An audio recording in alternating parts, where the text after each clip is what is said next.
तो जयंत ने तो अपना कर्म बिगाड़ लिया और वो स्वर्ग में भी फिर उसे स्थान नहीं मिला। इंद्र ने कहा भाग, कोई जगह नहीं तेरे लिए, तेरे संपूर्ण अधिकारों को मैं समाप्त करता हूं। प्रमाण है धर निज रूप गयऊ पितु पाही,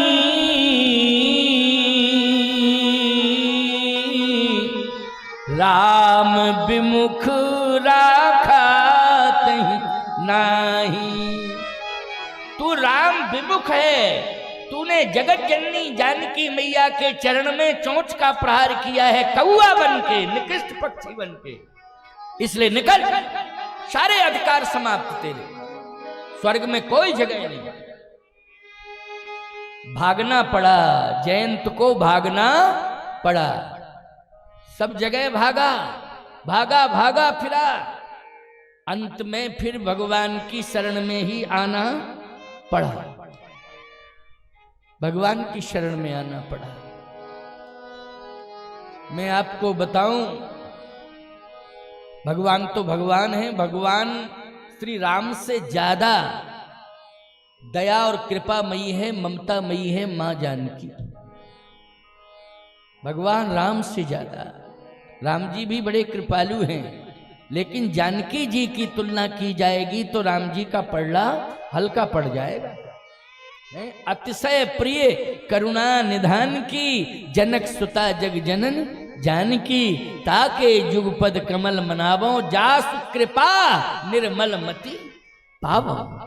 इसलिए जनक नंदिनी ने क्षमा दिलवा दिया। शंकर जी कह रहे हैं पार्वती क्या बतावे, मेरी अदालत में आया तो था लेकिन भाग गया, नहीं तो मृत्यु दंड में देता, मैं उसे छोड़ता नहीं, मौत की सजा। लेकिन कीन मोह बस द्रोह, यद्यपि तहि कर बध उचित, प्रभु छाणे कर छोह, ओ कृपालु रघुवीर सम। आप कहोगे महाराज इसमें तो कृपा राम जी की है, सीता जी का तो नाम ही नहीं आया है, बार बार को कृपाल रघुवीर सम। लेकिन प्यारे जानकी मैया ने कहा है तब भगवान ने क्षमा किया है। किशोरी जी ने कहा इसे आप क्षमा कर दीजिए, तब क्षमा किया है। अगर किशोरी जी नहीं कहती तो राम जी क्षमा नहीं करते, क्योंकि इतने क्रोध में थे राम जी, इतने क्रोध में थे। शंकर जी बोले हम तो यही देख रहे थे कि अब नहीं तो अब मरने ही वाला है, अब बचने वाला नहीं है, अब तो मरने ही वाला है। लेकिन गजब हो गया, गजब हो गया। कीन मोह बस द्रोह, और यद्यपि तहि कर बध उचित, प्रभु छाड़ कर छोह, को कृपालु रघुवीर शम। को रघुवीर सरस संसारा, सील स्नेह निवाहन हारा, अस स्वभाव कह सुनऊ न देखऊ, कही खगेश रघुपति सम लेखेऊ। लेकिन प्यारे गीत कौन है? गीत वो है जिसने सीता जी की करुण पुकार को सुना।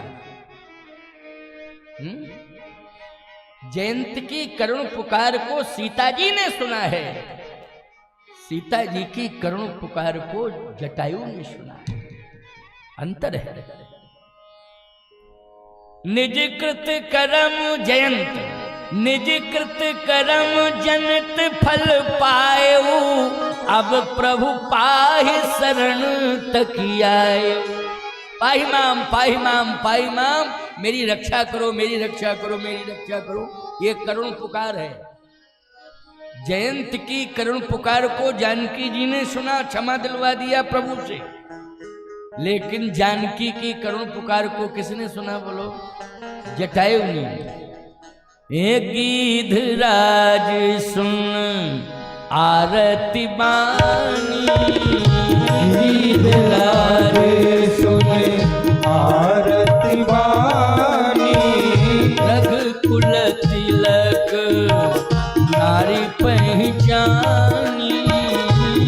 रघुकुल तिलक नार पहचानी। गिधराज सुन आरती बानी, गिधराज सुन आरती बानी। रघुकुल तिलक नारी पहचानी, रघुकुल तिलक नार पहचानी। गिधराज सुन आर्तवाणी गिधराज जी ने सुनी और सुन करके उन्होंने रावण को ललकारा, क्योंकि पहले ये पता नहीं था कि कौन ले जा रहा है। तो उन्होंने कहा, रे रे दुष्ट, दुष्ट रुक जा।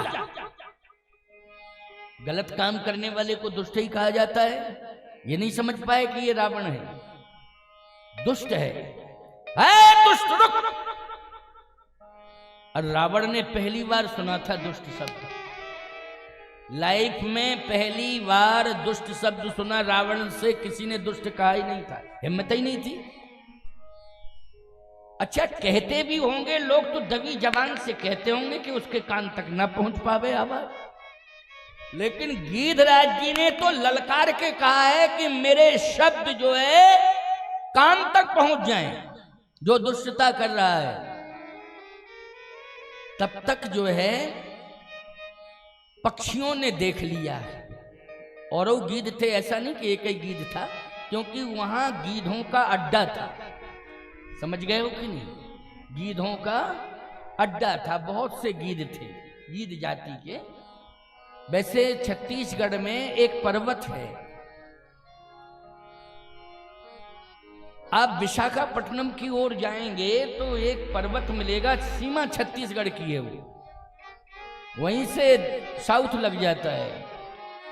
वहां पर एक पहाड़ है, उसमें असंख्य गीध हैं अभी भी। अच्छा, आपको एक बात बतावे, ऐसी बात नहीं है कि वहां खाने की व्यवस्था ज्यादा है। ये जरूरी नहीं है कि वहां पर सड़ा मांस पड़ा रहता हो तो इसलिए रहते हैं। पता नहीं कहां से भोजन मिलता है, कहां से लाते हैं, क्या अड्डा वही है उनका। उसको गिद्ध पहाड़ कहते हैं। उसको क्या कहते हैं? गिद्ध पहाड़। हमारी कथा हुई तो बोले, महाराज जी गिद्ध पहाड़ पे आपकी कथा, मतलब वहीं पास में। तो मैंने कहा, हमने सिद्ध पहाड़ बहुत सुने, गिद्ध पहाड़ पहली बार सुन रहा हूं। क्यों भाई? सिद्ध पहाड़ तो बहुत सुने, क्योंकि पहाड़ पर सिद्ध रहते हैं, लेकिन हम पहली बार सुन रहे हैं गिद्ध पहाड़। बोले, महाराज जी वो विशेषता है, आप देख लेना वहां, और बहुत ही महत्वपूर्ण जगह है वो। गीध ही गीध मिलेंगे। लेकिन मैंने कहा, कथा कैसे हो पाएगी फिर मेरी? कथा कैसे होगी?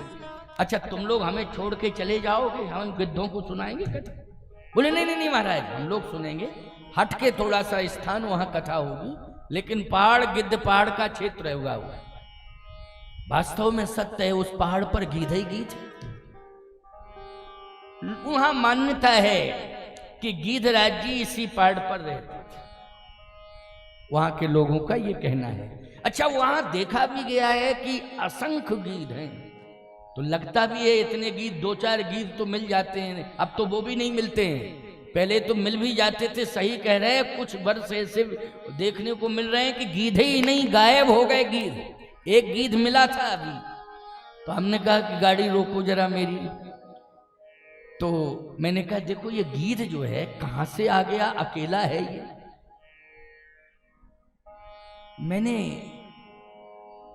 मन ही मन कहा, मैंने कहा कि कहां चले गए आप सब?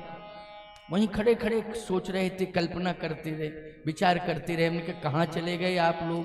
बहुत दिखाई देते थे, लेकिन अब एक ही दिखाई दे रहा है। बाकी बहुत रहते थे भारत में, और जहां सड़ा गला मांस था, पशु वशु लोग डाल देते थे, वहां ये लोग सफाई करते थे। क्यों भाई?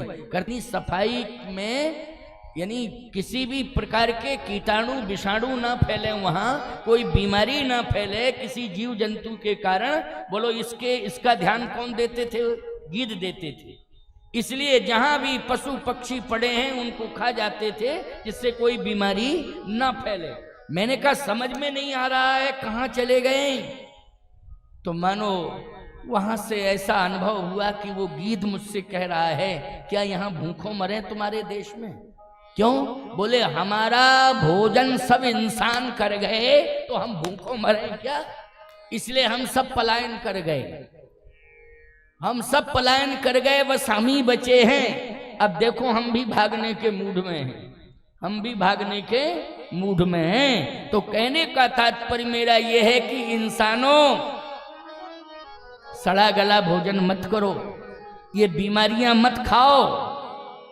तुम जीवों को मार के खा रहे हो, उनके अंदर कौन सी बीमारी पल रही है इसके बारे में तुम्हें कोई ध्यान नहीं है, कोई ध्यान नहीं है। लेकिन बीमारी है अवश्य, निश्चित। ऐसा कोई इंसान बताओ पैदा होते ही बीमारी लेके आ रहा है आज का? चूंकि पता इसलिए लगता है कि हम डॉक्टर वैद्यों के पास जाते हैं, जांच कराते हैं तो पता लगता है, लेकिन पशु पक्षियों की जांच कौन करा रहा है? बोलो भाई, कोई नहीं करा रहा है। जन्म से जैसे हम बीमारी लेकर के आ रहे हैं, वैसे याद रखना आज पशु पक्षी भी लेके आ रहे हैं।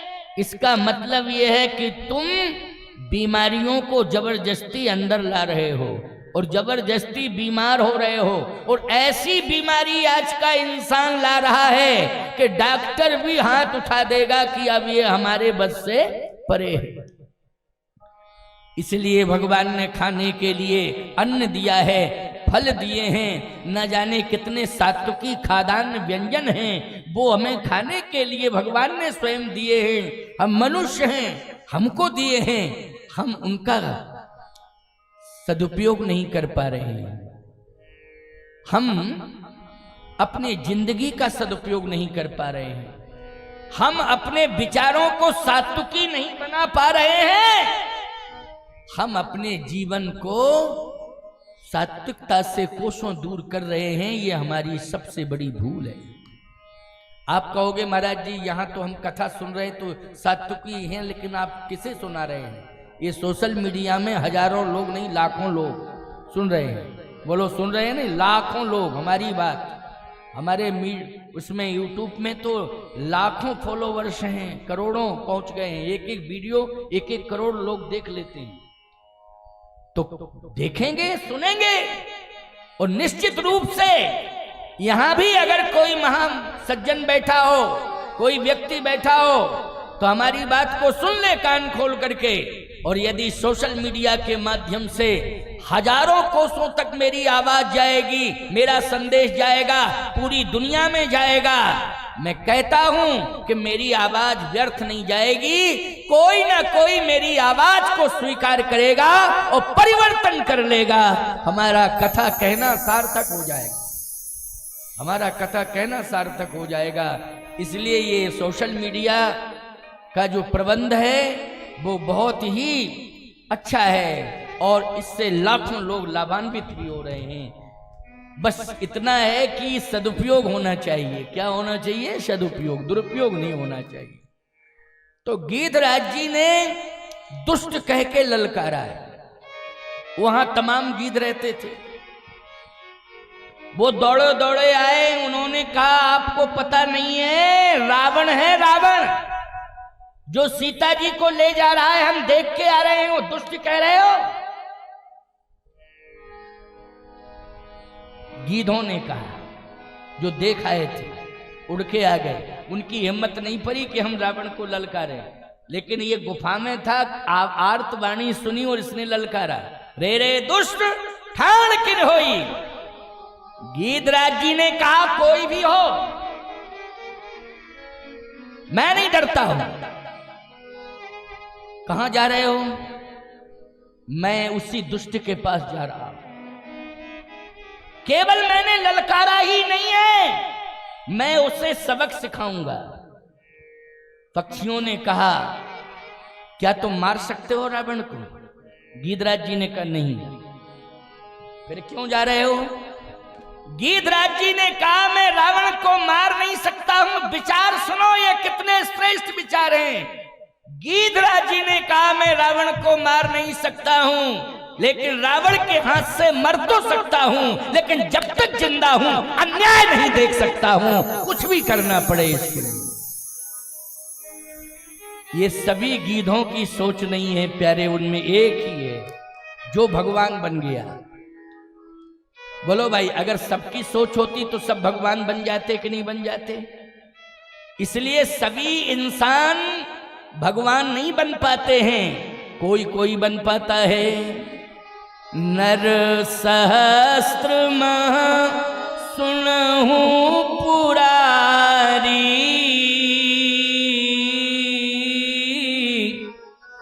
कोई कहो ये धर्म व्रत धारी।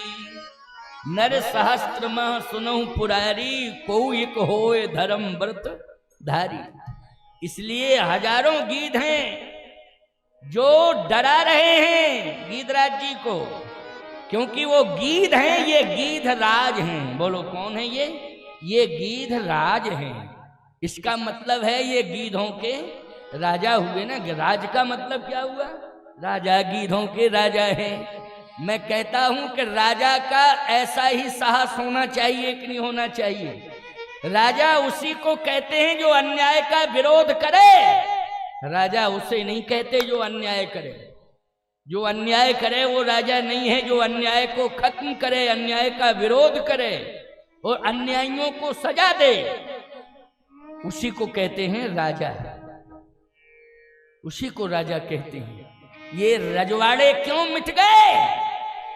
क्योंकि इन्होंने अन्याय किया है। अन्याय को रोका नहीं है, अन्याय किया है, रोका नहीं है।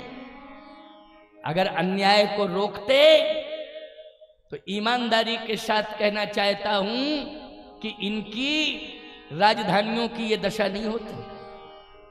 आज देख लीजिए, जितने भी किले हैं, कुछ किलों को छोड़ दीजिए, जितने भी किले हैं उनमें कूड़ा घर बन गया है। पूरे क्षेत्र के लोग कचरा फेंकते हैं जाकर। बोलो फेंकते हैं कि नहीं फेंकते हैं? कचरा घर बना दिया है। क्यों? क्योंकि कहीं ना कहीं अधर्म का तांडव हुआ है उन किलों के अंदर। अधर्म का तांडव हुआ है उन किलों के अंदर। इसलिए जहां सोना भरा था वहां गंदा कचरा भर गया है। जहां सोना भरा था, मड़ियां भरी थी, न जाने बेशकीमती कितनी मड़ियां, कैसे हीरे थे, हैं? इतना धनवान हमारा भारत देश। भारत से ज्यादा संपत्ति किसी भी राष्ट्र में नहीं थी जितनी भारत में। बेशकीमती हीरे भारत में राजाओं के अंडर में थे। बोलो किसके अंडर में थे? राजाओं के अंडर में थे प्यारे। लेकिन आज जहां बेशकीमती हीरे, जहां मणियां रखी जाती थीं, जहां सोने की मोहरें भरी पड़ी थीं, आज वहां कचरा भरा पड़ा है। यह है समय का बदलाव। क्यों? अधर्म का तांडव हुआ है वहां। इसलिए सारी राजधानी उजड़ गई है, सारी दुनिया उजड़ गई है। कुछ तो ऐसे भी हैं राज परंपरा में कि उनके खानदान के लोग भीख मांग रहे हैं, भीख मांग रहे हैं पैसे। इसलिए कभी भी अधर्म के साथ नहीं जुड़ना चाहिए, क्योंकि परिणाम बड़ा भयावह होता है। राजा ऐसा होना चाहिए, एक पक्षी से शिक्षा लो। इंसान होकर के प्रभाव का दुरुपयोग कर रहे हो। अगर तुम्हें कोई बहुत बड़ा पद मिल गया है तो तुम अन्याय करोगे उस पद को लेकर के। बहन बेटियों को सुरक्षित नहीं रहने दोगे, गरीबों को सुरक्षित नहीं रहने दोगे, चैन से नींद नहीं लेने दोगे। अगर तुम्हें कोई पद मिल गया है तो तुम इतना सताओगे, इतना सताओगे। याद रखना, पश्चाताप में जिंदगी बदल जाएगी तुम्हारी। बर्दाश्त नहीं करेगा वो परमात्मा, वो प्रकृति तुम्हें बर्दाश्त नहीं करेगी और प्रकृति तुम्हें माफ नहीं करेगी। चाहे वो अदालत में बैठा हुआ जज हो और चाहे वो लोकसभा विधानसभा में बैठा हुआ नेता हो, यदि दुरुपयोग होगा प्रभाव का पद का तो प्रकृति तुम्हें माफ नहीं करेगी। अवश्य ही परमात्मा की अदालत में तुम्हें सजा सुनाई जाएगी, कठोर से कठोर सजा मिलेगी, तुम्हें माफ नहीं किया जाएगा। इसलिए अगर प्रभाव बन गया है तो फिर छाया बन जाओ,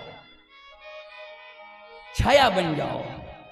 झोपड़ी में भी रोशनी आ जावे इसका प्रयास करो, कोई अंधकार में न रहने पावे, झोपड़ी के अंदर भी प्रकाश आ जावे। और कोई समाज में चाहे इंसान हो, चाहे पशु हो, चाहे पक्षी हो, प्यासा न रह जावे।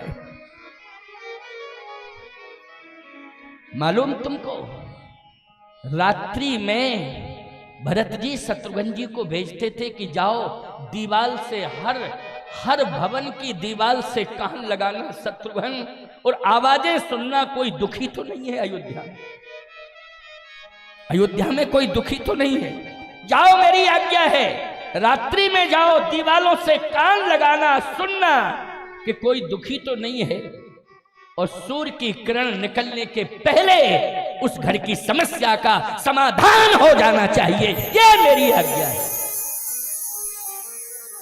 इसलिए कहता हूं रामायण पढ़ो, ग्रंथ पढ़ो, सत्संग में जाओ, संतों के पास बैठो, तब तुम्हारा जीवन सफल होगा, तब तुम्हारा राजतंत्र सफल होगा, तब तुम्हारा प्रजातंत्र सफल होगा, तब तुम्हारी राजनीति सफल होगी, और तभी तुम्हारी शिक्षा नीति सफल होगी, वरना फेल हो जाओगे। इसलिए जीवन बदलने, स्वयं बदलना चाहिए और समाज को बदलने की कोशिश करनी चाहिए। अच्छे रास्ते पर समाज को खड़ा करने का सुंदर प्रयत्न करना चाहिए। इसलिए ये कथाएं कही जाती हैं। वैसे तो घर घर में रामायण रखी है, लोग पढ़ सकते हैं, लेकिन भगवान ने हमको इसलिए भेजा है, एक स्वस्थ संदेश देने के लिए भेजा है। हमारा दायित्व है, हम निर्भीक होकर के ही बोलेंगे, कोई भय नहीं, किसी का कोई भय नहीं, क्योंकि साधु जीवन में भी मैंने पूरी ऐसी एक साधना की है कि जिसमें किंचित मात्र भी कभी भी मैंने केवल लौंग इलायची के अलावा और कुछ भी नहीं खाया है। नहीं तो हम जमातों में रहे, छोटी उम्र थी हमारी, और त्यागियों की जमातों में रहे। ए बच्चा बच्चा बच्चा बच्चा, थोड़ा सा एक फुक्की लगा। हाँ भाई, बच्चे थे उस समय, एक फुक्की लगा। हम कहते थे महाराज सेवा करूंगा, ये नहीं, हृदय नहीं कहता था। तो बोले जिसने ना पी गांजे की कली, वो लड़का से लड़की हली। मैंने कहा हमें चाहे लड़का कहो चाहे लड़की कहो, हम ये नहीं, क्यों है? हम नहीं करेंगे महाराज, ये तो नहीं कर सकते हैं। और ठाकुर जी ने निर्वाह कर दिया है। ठाकुर जी ने सीधा जो है ऐसा गजब का निर्वाह किया मेरे साथ में कि मुझे सीधा लंच से मंच पर बिठा दिया। लंच से निकाला नहीं, भंडारा ही बनाते रहते और खिलाते रहते, क्यों भाई भंडारा, लेकिन लंच से निकाल के मंच पर बिठा दिया। बोलो बिठा दिया कि नहीं बिठा दिया? बालकालीन साधु हूं, बचपन का ही साधु हूं, छोटी उम्र, जिसमें हमें ये पता ही नहीं था क्या गुण होता है क्या दोष होता है। ये पता ही नहीं था इतना छोटा जीवन कि क्या गुण है और क्या दोष है, ये पता नहीं था। लेकिन बचाया किसने है? बोलो भाई, ठाकुर जी ने बचाया है। तो फिर क्यों ना निर्भीक होकर के बोलूंगा, क्यों ना बोलूंगा? कोई कह ही नहीं सकता है कि बाबा तुम्हारे अंदर जो है बीड़ी पीने वाला दोष है। कोई नहीं कह सकता है। तुम्हारे अंदर तंबाकू खाने वाला दोष है। कोई कह ही नहीं सकता है। क्यों? बचाया किसने है? भगवान ने बचाया है। भगवान ने बचाया है। इसलिए ये ठाकुर जी का जीवन है और ठाकुर जी ही मेरे हृदय में बैठ के मुझसे कहलवाते हैं। जो भी मैं कह रहा हूं मेरा अपना कोई चिंतन नहीं है, ये तो भगवान जो कहलवा देते हैं मैं तत्काल कह देता हूं। पहले से कुछ सोच के नहीं आता हूं कि मुझे ये कहना ये कहना, बस बैठ जाता हूं। ठाकुर जी जो कहलवा देते हैं वही कह देता हूं। तो आइए सुनिए, जरा ध्यान से सुनिए। गीधराज जटायु ने कहा नहीं नहीं, तुम भले ही देख के आए हो कि रावण है, ठीक है तुमने कह दिया, लेकिन मैं डरता नहीं हूं रावण से, नहीं डरता हूं। क्या करोगे? मारोगे? नहीं नहीं, मैं सीता के सम्मान की रक्षा करूंगा और इसके लिए प्राण चले जाएं तो प्राण दे दूंगा, लेकिन जब तक जिंदा रहूंगा अपमान नहीं देखूंगा। और मर जाऊं तो इसके बाद फिर मैं क्या कर सकता हूं? मर गया तो मर गया, लेकिन जब तक जिंदा हूं तब तक अन्याय नहीं देखूंगा। और धावा क्रोध बंत खग कैसे, धावा मानी दौड़ा, दौड़ा। देखो इसको कहते हैं करनी कथनी में भिन्नता नहीं है, जो कहा है वो किया है। ये नहीं कि करनी और कथनी में अंतर हो। धावा क्रोध बंत खग कैसे, छूटे पवि पर्वत कहाँ जैसे। रावण ने देखा ये कौन आ रहा है ललकारता हुआ, कि मैनाक की खगपति हो। ये मैनाक पर्वत तो नहीं है, क्योंकि पहले पर्वत उड़ते थे। पर्वत पहले क्या करते थे? उड़ते थे। मैनाक तो नहीं है। मैनाक तो समुद्र के अंदर चला गया था, लेकिन ये मुझे चैलेंज देने के लिए निकल पड़ा क्या? लेकिन यहां समुद्र नहीं है। मैनाक कहां चला गया था? बोलो भाई। समुद्र में चला गया था, क्योंकि हनुमान जी जब यात्रा कर रहे थे लंका की, तो उस समय जो है जलनिधि रघुपति दूत बिचारी तय मैनाक होए श्रम हारी। मैनाक आ गया था ना, रुको रुको रुको, विश्राम करो विश्राम करो। रावण ने कहा वो तो समुद्र में था, लेकिन यहां समुद्र नहीं है तो उड़ के आ गया है क्या? अच्छा, मुझे चैलेंज देना चाहता है। गीधराज जी ने कहा रे रे दुष्ट ठाड़ किन होई,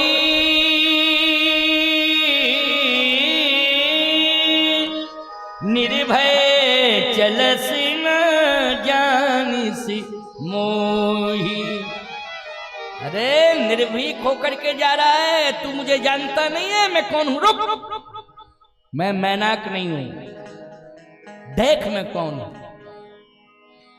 जाना जरठ जटायु ये हा, जाना जरठ जटायु ये हा, जाना जरठ जटायु ये हा, जाना जरठ जटायु ये हा, मम कर तीरथ क्षण देहा, मम कर तीरथ क्षण देहा, जाना जरठ जटायु ये।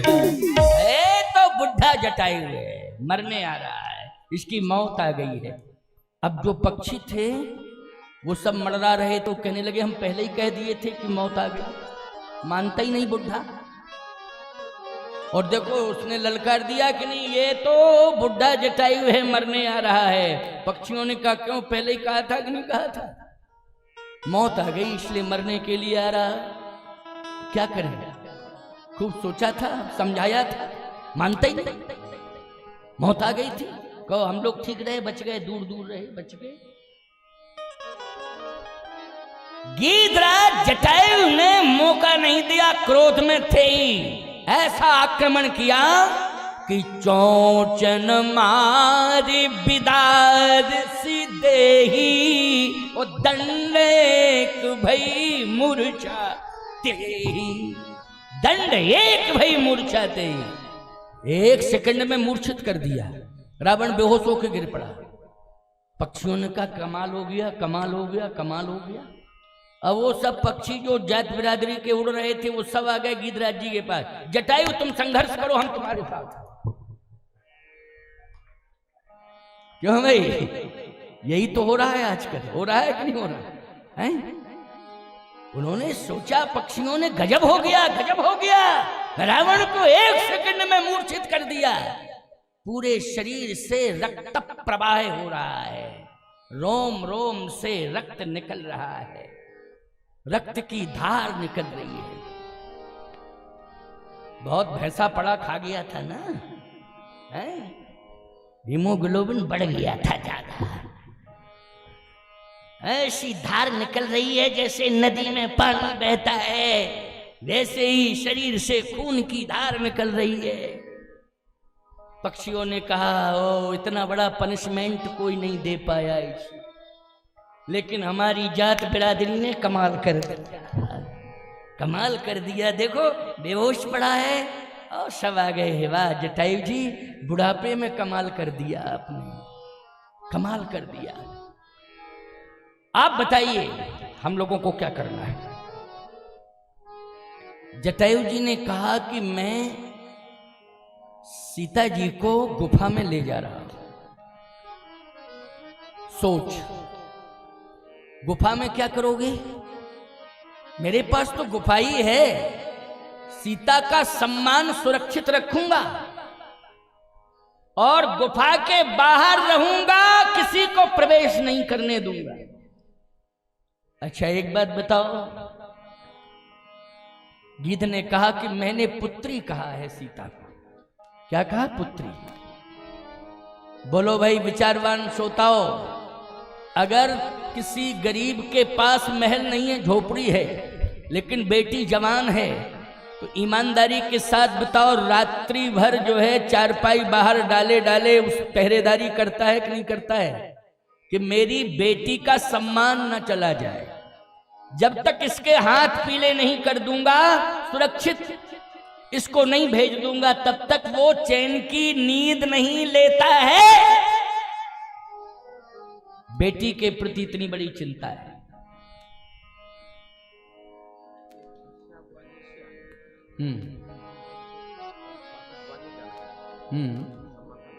तो बुला लो, कह दो जाना है जल्दी, बुला लो भाई। कोई दूर से आया है और कि महाराज जी का सम्मान शिष्य हैं हमारे, तो सम्मान करने आए हैं, तो भाई जल्दी किसी परिस्थिति में जाना होगा।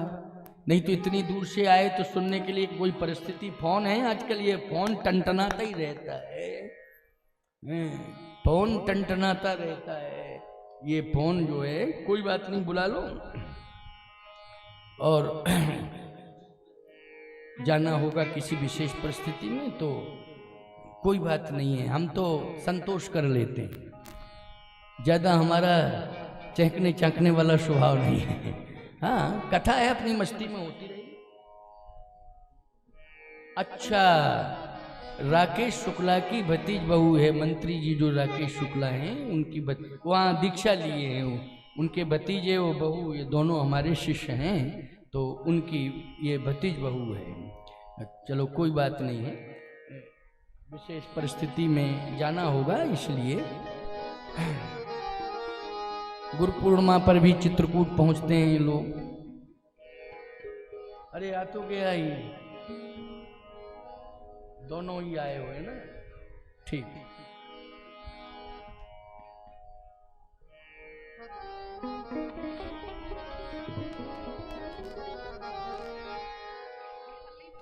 अच्छा अच्छा, आशीर्वाद आशीर्वाद आशीर्वाद।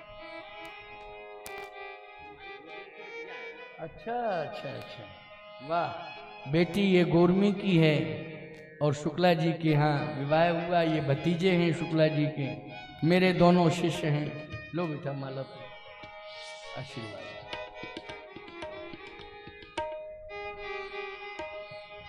ये फल दे।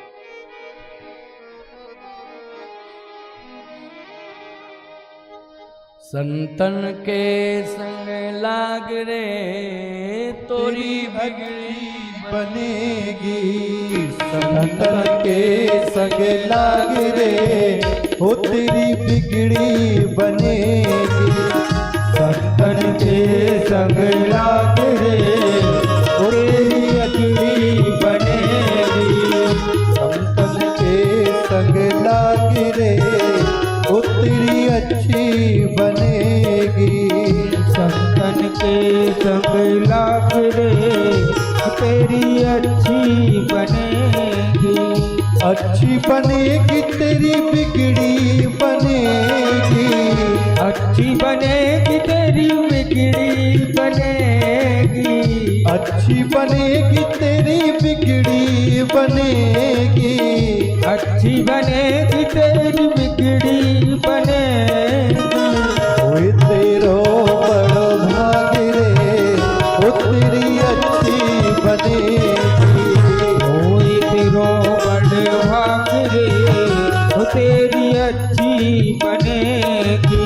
संतन के संग लाग रे तेरी अच्छी बनेगी। संतन के संग लाग रे ओ तेरी अच्छी बनेगी।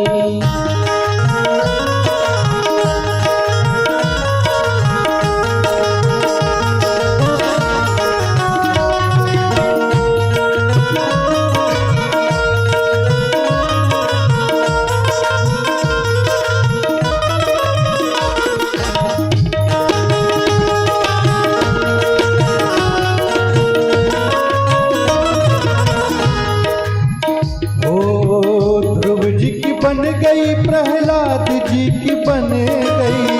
ध्रुव जी की बन गई प्रहलाद जी की बन गई। ध्रुव जी की बन गई प्रहलाद जी की बन गई। ध्रुव जी की बन गई प्रहलाद जी की बन गई। गुरु सुमिरन में लाग रे ओ तेरी अच्छी बनेगी। गुरु सुमिरन में लाग रे तेरी अच्छी बनेगी। ओ संतन के संग लाग रे तेरी अच्छी बनेगी। संतन के संग लाग रे तेरी अच्छी बनेगी।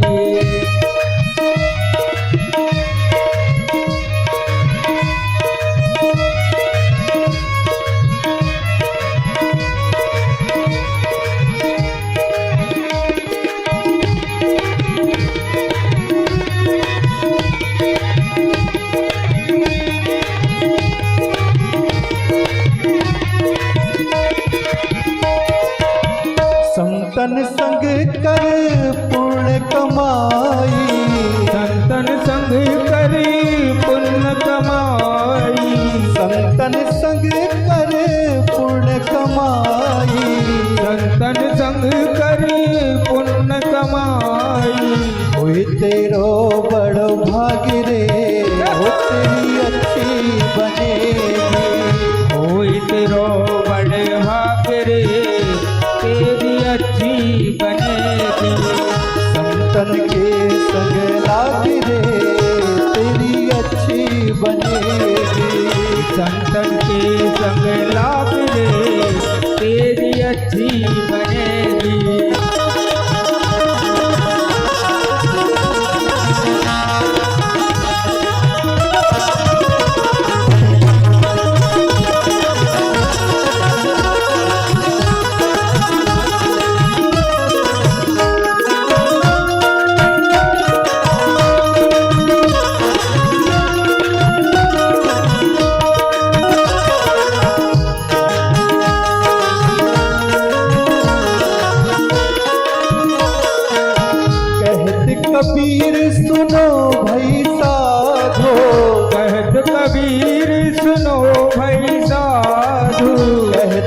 कबीर सुनो भई साधो, कहत कबीर सुनो भई साधो, राम भजन में लाग रे तेरी अच्छी बनेगी, राम भजन में लाग रे तेरी अच्छी बनेगी। हो संतन के संग लाग रे हो तेरी अच्छी बनेगी, संतन के संग लाग रे तेरी अच्छी बनेगी।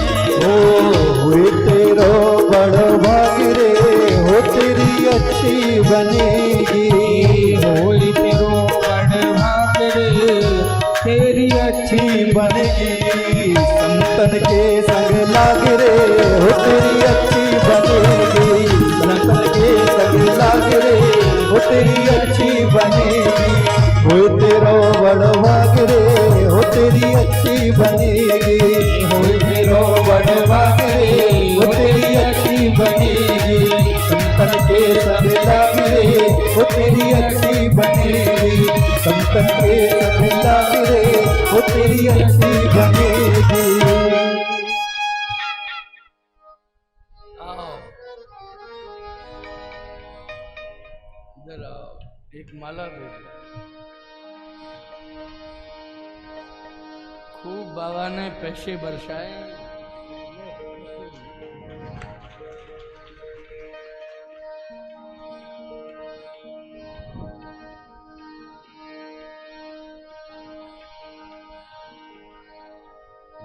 बोलिए संत भगवान की जय। आनंद है, ये पैसों की बरसात है। और देखो मातृशक्ति को ही समर्पित किया, तुम बैठे रह गए सब, है नहीं? ओ कितनी बड़ी महिमा है। आइए आनंद लो, ठाकुर जी की कृपा। तो नारी सम्मान के लिए गीधराज जटायु ने अपने प्राण निछावर किए। किसके लिए? नारी सम्मान के। गीधराज जी ने कहा कि मैं गुफा के अंदर सुरक्षित करूंगा, और कोई भी चाहे बड़े से बड़ा राक्षस क्यों ना हो, जब तक मैं जिंदा रहूंगा तब तक सीता का अपमान नहीं कर पाएगा। लेकिन तुम लोगों से एक ही बात कह रहा हूं, यदि मेरी जात बिरादरी के हो, जब तक मैं सीता को गुफा के अंदर छोड़ के आता हूं, ये होश में आ जाए तो इसे जाने मत देना, क्योंकि अभी मैं जी भर के लड़ूंगा इससे। इतना ही तुम सहयोग करो कि इसे जाने मत देना, बस मैं आता हूं। जैसे ही गीधराज जी सीता जी को गुफा में ले गए, रावण को थोड़ी देर में होश आ गया, और जैसे ही होश आया तो जो पक्षी थे सब भाग गए, सब भाग गए। देखा आपने, ये है कंडीशन। अभी दुहाई दे रहे थे जटायु, तुम संघर्ष करो, हम तुम्हारे साथ हैं। सभी इंसान भगवान नहीं होते हैं प्यारे, सभी इंसान बलवान नहीं होते हैं, और सभी इंसान बुद्धिमान नहीं होते। अगर सब हो जाए तो कहना ही क्या। कोई कोई नर सहस्त्र मह सुनो पुरारी, कोई कोई धर्म व्रत धारी। इसलिए सारे के सारे पक्षी भाग गए। अगर बोलो भाई गीधराज जी आ जाते और ये पक्षी सब साथ देते तो क्या बिगाड़ पाता कुछ रावण? बोलो, कुछ भी नहीं बिगाड़ पाता, ये सब भाग गए। लेकिन जैसे ही गीधराज जी आए तो रावण ने कराल कृपाण, उसने कराल कृपाण निकाल ली कि मैं पहला बार पंखों पे ही करूंगा। तव सक्रोधन सिचर खिसयाना, कारिसि परम कराल कृपाना, काटिसि पंख पराखग धरणी, सुमिरि राम कर अद्भुत करणी। क्रोध में आकर के रावण ने दोनों पंख गीधराज जी के काट दिए। गीधराज जी राम राम राम राम कह करके गिर पड़े। याद रखना, जीव प्रयास करता है कि हमें जिंदा में नहीं तो मरने के बाद भगवान मिल जाए, जिंदा में नहीं तो मरने के बाद भगवान मिल जाए। लेकिन सोचो जरा, चाहे जिंदा हो तो जीव को खोजना पड़ेगा भगवान को, और मर जाएगा तो जाना पड़ेगा भगवान के पास। लेकिन ईमानदारी से बताओ, यहां भगवान ही, ब्रह्म ही जीव को खोजते खोजते आया। बोलो, ब्रह्म ही जीव को खोजते खोजते आया। क्यों? ये कर्म का प्रभाव। किसका प्रभाव है? कर्म का। कर्म अच्छा करोगे तो याद रखना, परमात्मा निश्चित रूप से तुम्हें मिलेगा, और मिलेगा ही नहीं, तुम्हें खोजेगा, कर्म अगर अच्छा करोगे। मैं एक बात और बता दूं, बड़ी अद्भुत बात है ये।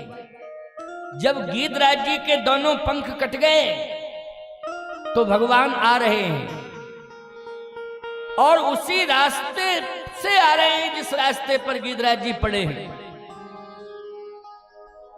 लेकिन पंख कटे तो एक पक्षी आ गया। फिर जब रावण सीता जी को लेके चला गया तो एक पक्षी फिर आया। बोले, क्यों? परिणाम आ गया सामने। मैंने क्या कहा था? परिणाम आ गया, दोनों पंख कट गए। पंख ही सब कुछ होते हैं, पूरी ताकत पक्षी की पंखों में। अब पंख नहीं है, किसी काम के नहीं रहे हो। गीधराज जटायु ने कहा, नहीं, पंख थे तो हमें उतना अच्छा सौभाग्य नहीं मिलता और न मिल पा रहा था। अब पंख नहीं है तो मुझे निश्चित रूप से सौभाग्य मिलेगा। ये मेरा दुर्भाग्य जो है सौभाग्य में बदल जाएगा। कैसे बदलेगा? कि अगर मेरे पंख होते तो मुझे भगवान के पास जाना पड़ता खोजते खोजते, लेकिन अब पंख नहीं है तो भगवान को मेरे पास चल के आना पड़ेगा। तो पंखों का ना रहना ज्यादा अच्छा रहा, पंखों का ना रहना ज्यादा अच्छा रहा, क्योंकि रहते तो हमें उड़ के जाना पड़ता, खोजना पड़ता। लेकिन अब नहीं है तो भगवान ही खोजते खोजते खोजते खोजते आएगा। और बोलो, भगवान खोजते खोजते आ रहे कि आगे परा गीधपति देखा राम चरण चिन्ह रेखा। आगे परा गीधपति देखा, सुमरत राम चरण चिन्ह रेखा। गीधराज जी तो राम चरण चिन्ह, राम जी के चरणार बिंदों में जो रेखाएं हैं उनका ध्यान कर रहे हैं। उस गीध ने कहा, किसका ध्यान कर रहे हो? जो उड़ के आया था। कहा, राम जी का ध्यान कर रहे हो? बोले, नहीं। फिर राम जी के चरण का ध्यान कर रहे हो? कहा, नहीं। फिर हम तो राम जी के चरण में जो रेखाएं हैं उनका ध्यान कर रहे हैं। क्यों? राम जी का ध्यान क्यों नहीं कर रहे हो? राम जी के चरणार बिंदों का ध्यान क्यों नहीं कर रहे हो? चरण में जो रेखाएं हैं उनका ही ध्यान क्यों कर रहे हो?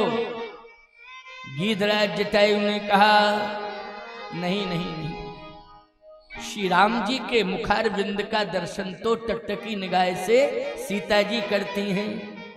कौन करती हैं? सीता जी करती हैं, इसके अलावा कोई नहीं।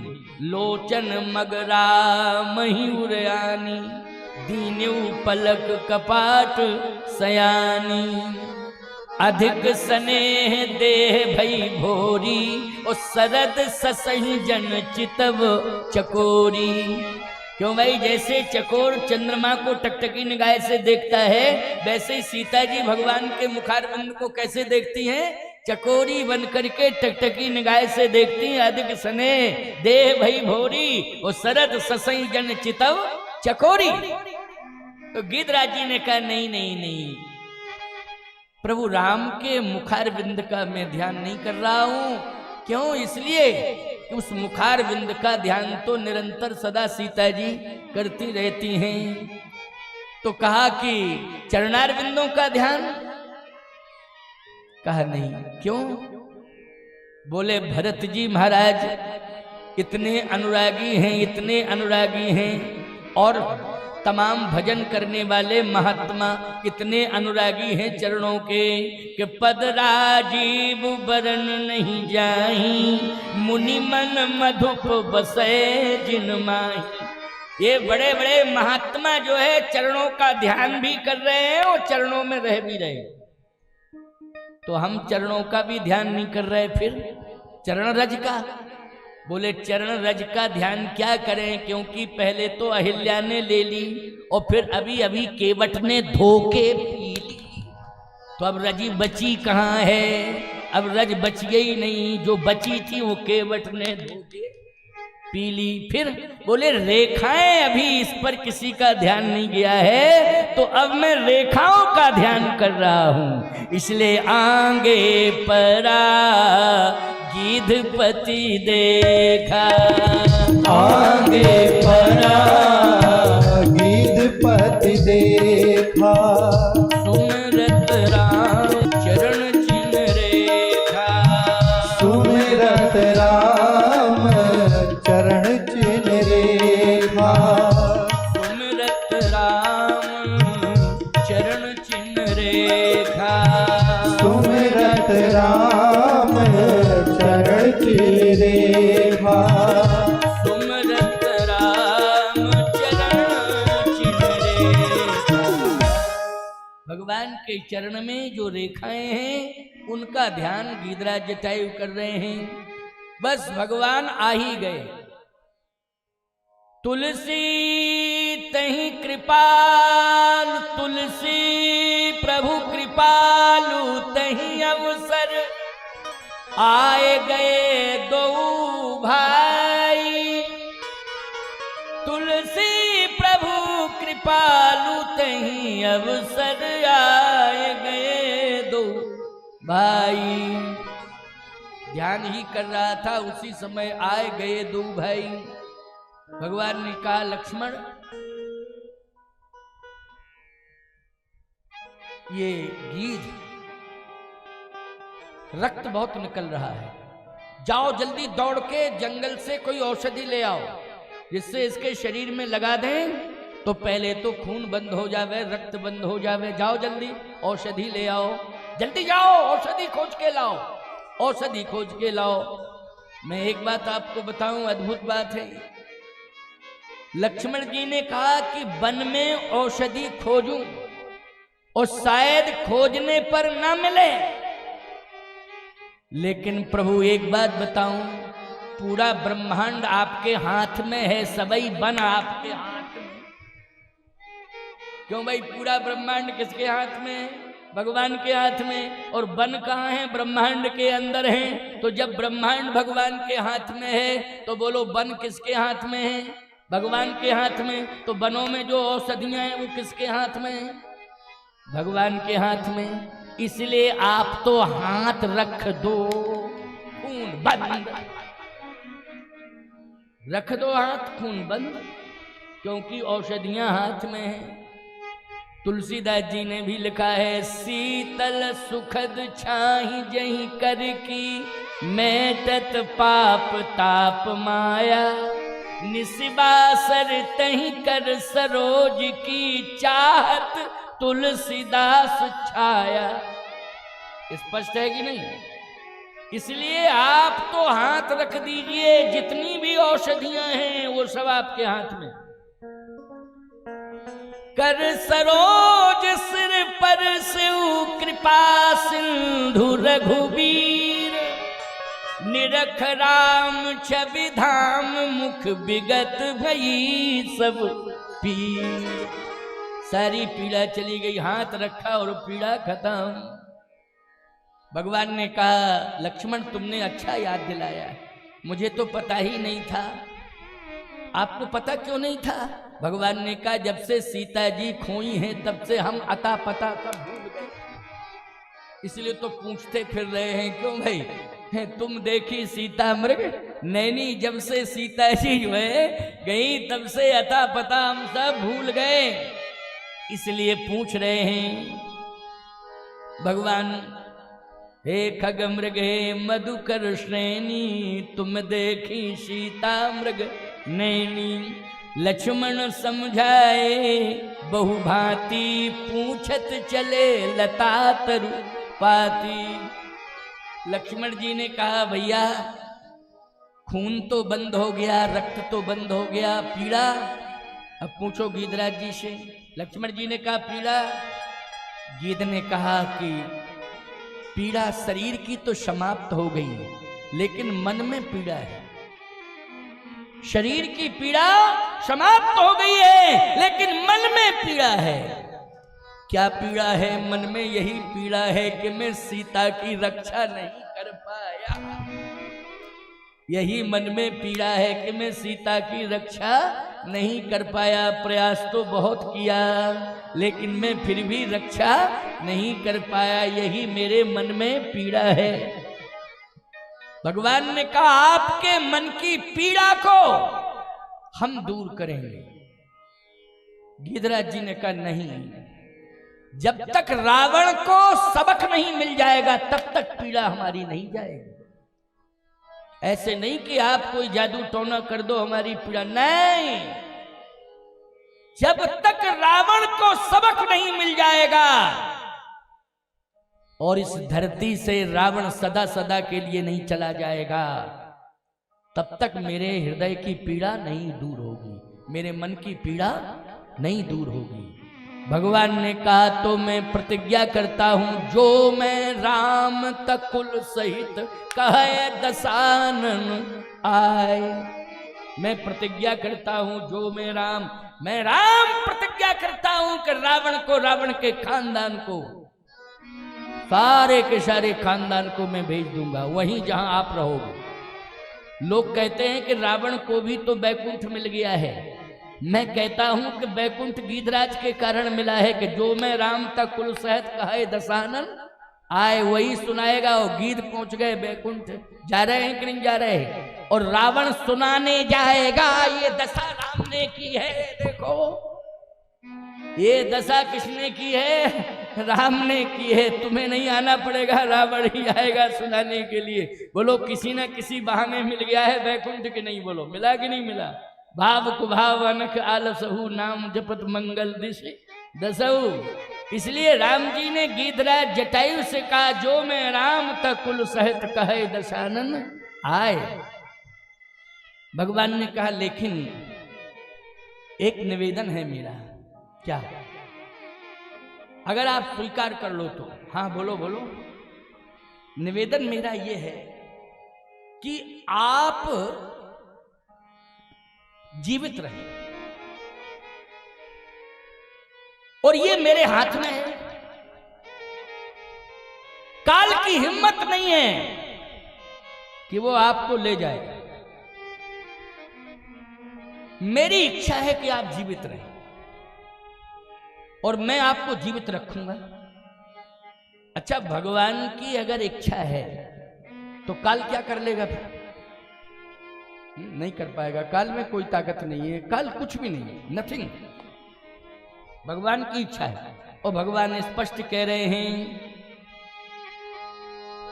मोरे जान तात कछुक दिन जीजे, लीजिए आप सुवन सेवा सुख